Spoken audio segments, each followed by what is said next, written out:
Hello! I didn't see you there. Welcome, everybody, to the special Christmas episode of Intimacy is Hot. Now, a lot of you still have not been on this show. We can fix that soon enough here. But me and my slave here has decided we are going to do a special Christmas episode for all you good boys and girls this year. What we'll be doing is we'll be playing a few games, enjoying the Christmas spirit, and we'll be answering some of our viewers' questions. Here we have a list of a bunch of questions that our viewers have sent into our show. As a special thank you treat for supporting our show, both to the people that have already been on it and the people that will be eventually, we're giving back to the community this year and answering some of your most requested questions. Now, without further ado, let me just pour myself some of this delicious eggnog, and then we'll get right started. Ain't that right, slave? Yes, master. Good. I'm gonna sneeze, master. Oh, it went away. That would be bad. You did not even take off the lids. I'm disappointed. Oh. You got your sneeze in my eggnog. I'm so sorry, master. Don't punish me. Oh, we'll have a talk after this. But first, it's the Christmas spirit. Let's not ruin the mood yet. Here's your cards. 5 each. Deal them. And let's answer some questions for our viewers, shall we? As we play a few games here. The questions you guys have sent us. Some of you sent us a question for both of us, and some of you sent in specific questions for each of us. I'll let you know when the questions are for specific, but for now, we're going to get through the questions that are for both of us. So my slave will answer one, and I'll answer the other. So, the first question for the both of us, I'll have Slave answer first. Slave, what is your favorite quote from anything, and why? Oh no, master, I wrote the quote down. I'm not seeing it now. Oh, I see it. It is, I have found through painful experience that the most important step a person can take is always the next one. It's a quote about bettering yourself. It's from a book I read. What's the book? I believe that one is an Oathbringer by Brandon Sanderson. Why do you like that quote? Kind of the whole theme of that entire book is that just because you did bad things in your past doesn't mean that you're a bad person. You can always change and better yourself. And that quote is like the epitome of that theme.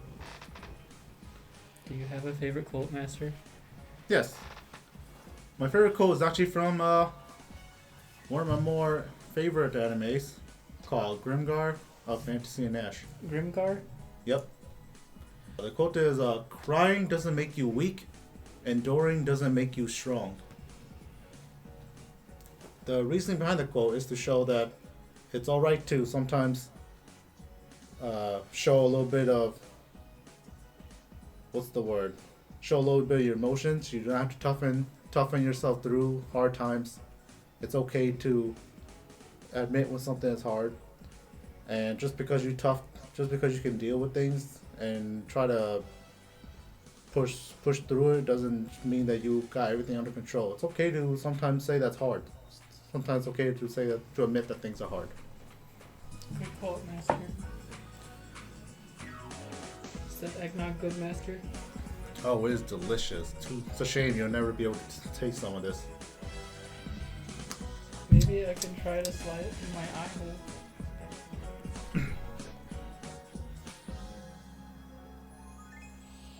Well, how's it taste? It's spicy in my eye. Yeah, it sucks to not have a mouth, does it? I try to get it below my eye. It's too hard. Well, honestly, why don't you read us the next question then? For the both of us again. This one's for both of us. What is the thing people always misunderstood about you? What is the thing that people always misunderstand about me? One thing I would like to always point out is just because I'm there and I'm a quiet person just because I don't engage in the conversations or participate in it, it does not mean that I don't want to be there. I believe everyone always thinks that. I guess in general, people always think that just because you're saying someone's quiet doesn't mean it means that they don't want to participate. But I've always liked being an observer. I like watching people have fun. And if I'm there, that means I chose to be there. If I didn't want to be there, I wouldn't be there. So just because I don't talk much doesn't mean I don't. Doesn't mean I'm telling you that I don't want to be there. I always want to be there if I showed up. What about you, Slave? Answer.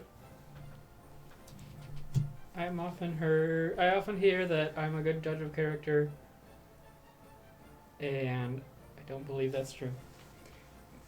That's all I gotta say about it. Okay. Well, Slave, I'm doing pretty good right now. How you gonna beat this hand I got? You fell into my trap. God damn it. I mean, for the Christmas spirit, guys, looks like Slave has won their first game. Well, you know what? It's the joyful time of year. Slave, I'm feeling a little bit generous today. Is there anything that you want? Since you beat me in this game and humiliated me in front of all my fans? Oh, my hands. Your hands? Yeah, I hate not having my real hands. It's really hard to use ghost powers to manipulate everything. Alright. Guess I'll do that real quick for you.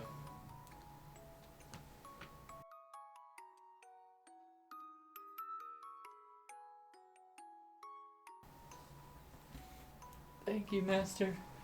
Well, now that you have your hands, how about some eggnog, my dear Slave? For you. But I don't have a mouth. You can at least start pouring it and drinking it through your eye. Maybe that's what you can ask for next if you win. Do I have to? Why did I just give you hands then? So maybe I could pour your eggnog. Well, pour yourself one too. You have hands now. Deal me that hand. This next question is a question for both of us. And it's a simple question. Do you like black people? I'll answer for myself first. I do like black people. I find no difference really between a black person and a white person besides that black people laugh harder at my jokes.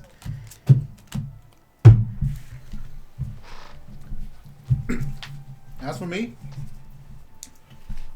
I think I've learned over the years that I kind of hate everyone equally. I won't say hate, but I don't like black people. But I also hate Hmong people just as much. And I really sometimes I don't like white people either. I'm just a racist all around. So I just kind of hate everybody in general. Alright, let's go to the next question here from our viewers. What are you most proud of? I've been asked this question before, back when I was alive. And for the sake of not repeating the answer, I'll think of my thing I'm next most proud of. Meanwhile, I'll answer the question then while my slave thinks. Thank you. Thank you. How could you tell? The thing I'm most proud of is my ability to always kind of handle situations as they come. I don't have a very lucky streak of life, so it's not. It's like that saying. It's not about how hard you get hit. It's about getting hit and keep going.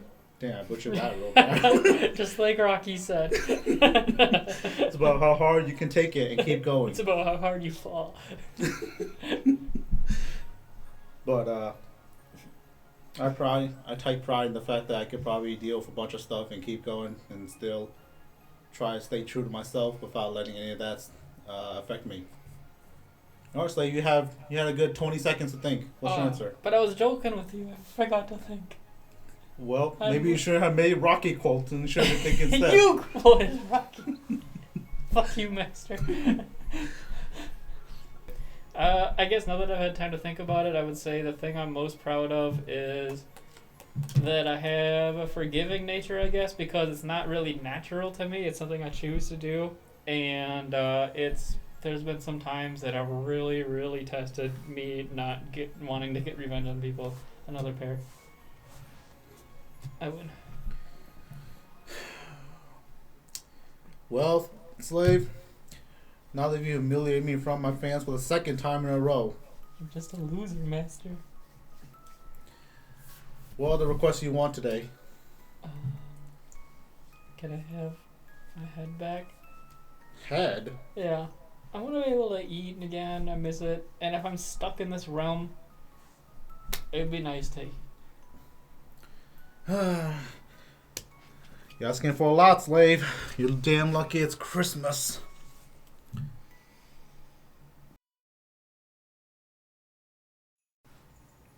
Thank you, master. I forgot about... It's been such a long time since I've seen your head, my boy. Forgot about your long years that you always had. Now enjoy your eggnog. You finally can taste it. That's some good eggnog. Meanwhile, deal me out another hand, and I'll get to the next question. Our next question from our viewer. If you discovered life on another planet, what would the surface look like? Life forms, plants, and such. And what would you name it? I have always been a fan of just humanity or humans. I was never really a fan of aliens. Maybe it's just because I'm racist for humans. So I've never really vibed with alien-looking races. So if I could have another planet, I would say humanoid people. In terms of life forms and plants and stuff, I would like a planet that's very spiritual. Pretty much, if you ever played the game League of Legends or seen stuff from League of Legends, there's a region called Ionia, and I really like the theme of it. It's very spiritual. Everything in there has a spiritual connection, whether there's the wildlife or the things that live in it.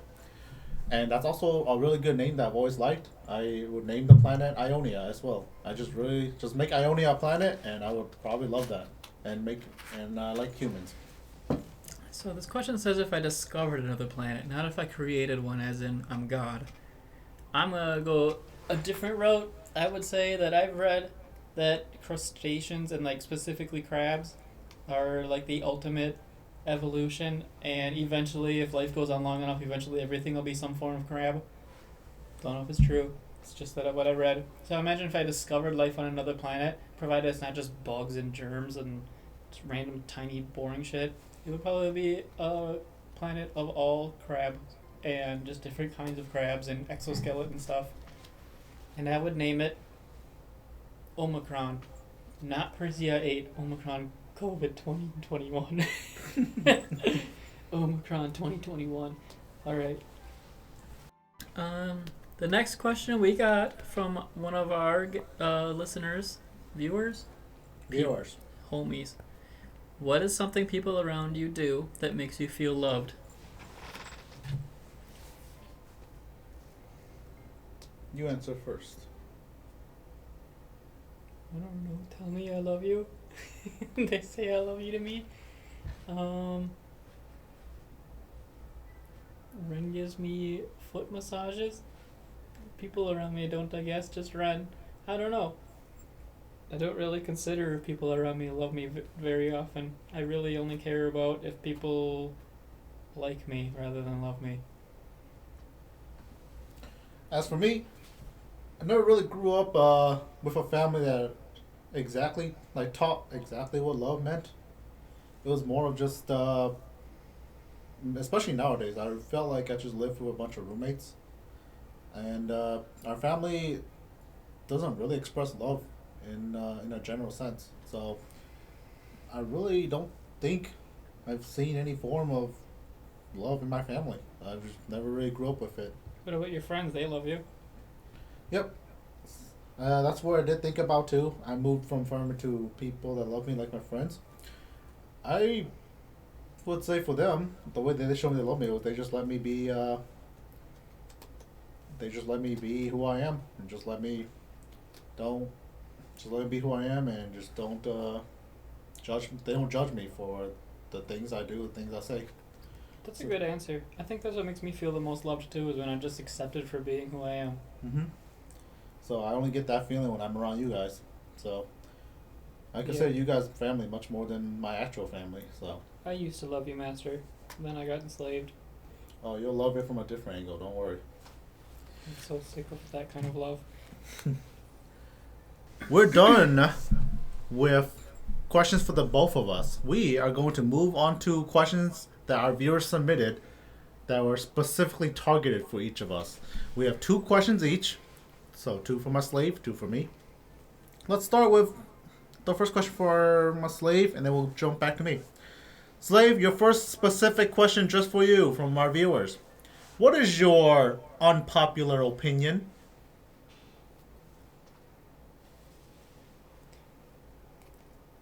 This is maybe generally an unpopular opinion, but I think that a lot of my friends share this opinion too. Superheroes suck and Marvel movies are not good. I only give a shit about Spider-Man, and that's only just...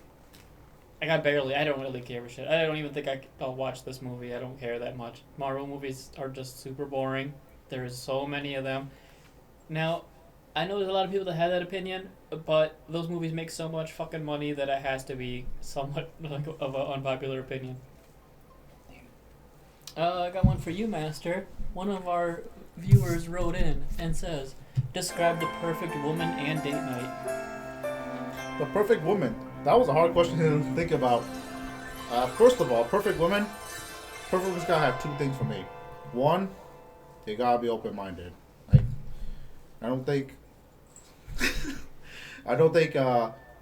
if I couldn't count you on my, with just my 2 hands, the number of times I've seen a woman on Tinder that was open-minded. Everybody on Tinder had a thing they wanted and felt like it was that or the highway. So being open-minded is always number 1 for me. Number 2, you gotta.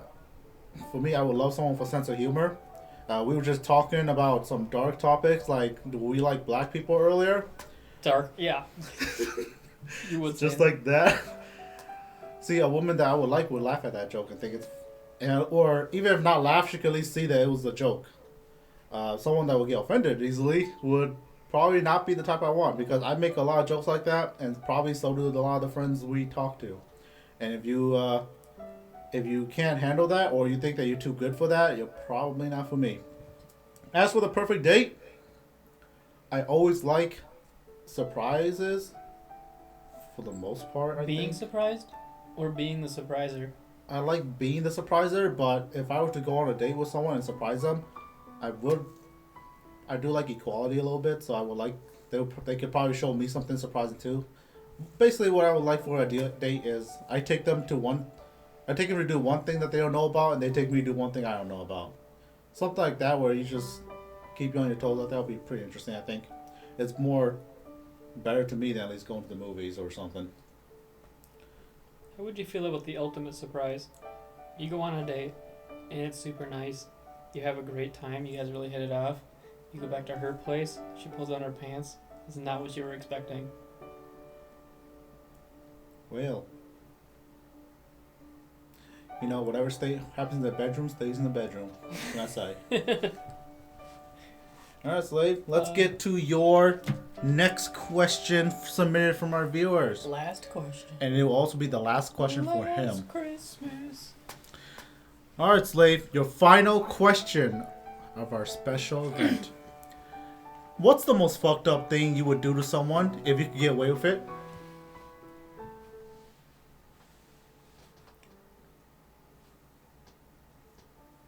I don't know. I don't think I do fucked up things, or even think about them that often.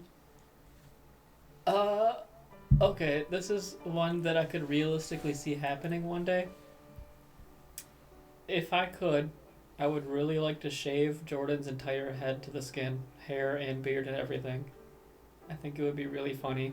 And if I could do it without any retribution, I would do it in a heartbeat. Wow. The question was directed towards people in general, but you had a specific target. Well, I was thinking, what impulses do I have that I have to control?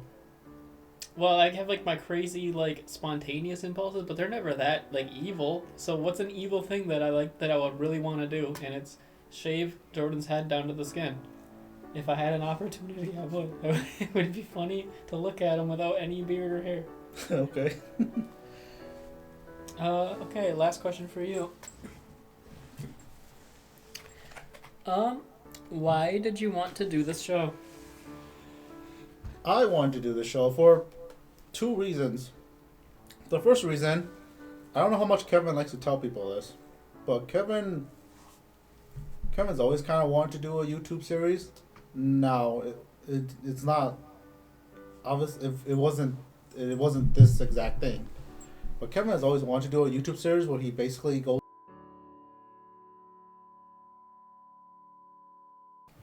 and he never got to do it. He just didn't find time or whatever. But he's always wanted to do that, and I personally like. I learned throughout the years from being a dungeon master and hosting my gimmicky birthday parties that you guys probably have been to at least once already, that I love doing really special events, gimmicky things, and having fun and watching my friends have fun and hosting. I like hosting and doing fun, gimmicky things like that. Now, when you combine the two of them, you get something like what we have here, a show where I get to host it and bring people in to do crazy, disturbing things. But then Kevin gets to do what he wants as well with the YouTube thing that he's always wanted to do, the type of things I want to do with people on it. So this show is just a perfect mix of both. And I enjoy it still. It's a lot of work, but I enjoy it. And I do hope that we can continue going with this, and we can even make a second show once we're done with the first one. And that's why you should try to win this one. It's your turn. Out of cards. Slave. Draw. Oh. Well, ladies and gentlemen, that has been the Christmas episode. I thank you for taking your time to come enjoy the Christmas spirit with us. Wait. I got a surprise for you. What? I prepared something in advance for this show. And now that I have a mouth, I can join you in it.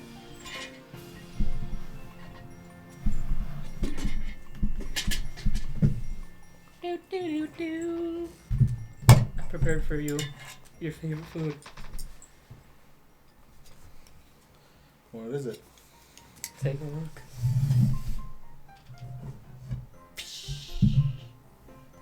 Wow. I didn't know you were capable of getting me a gift too, Slave. Well, with that, ladies and gentlemen, looks like we'll be ending our Christmas episode on a high note. Thank you for taking the time to stick around and listen to our questions.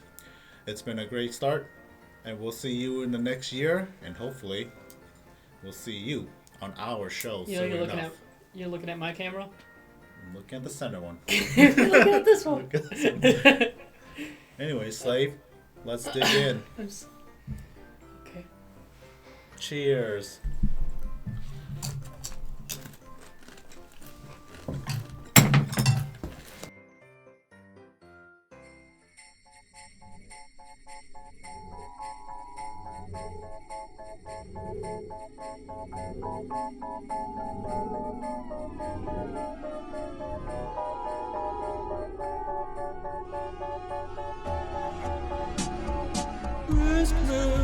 Christmas, let's take Christ out of Christmas. New God's coming, we are blessed. Crushes me with her thickness. Help me, save me, I sing this under duress. Every day forced to undress, house now dimensionismus.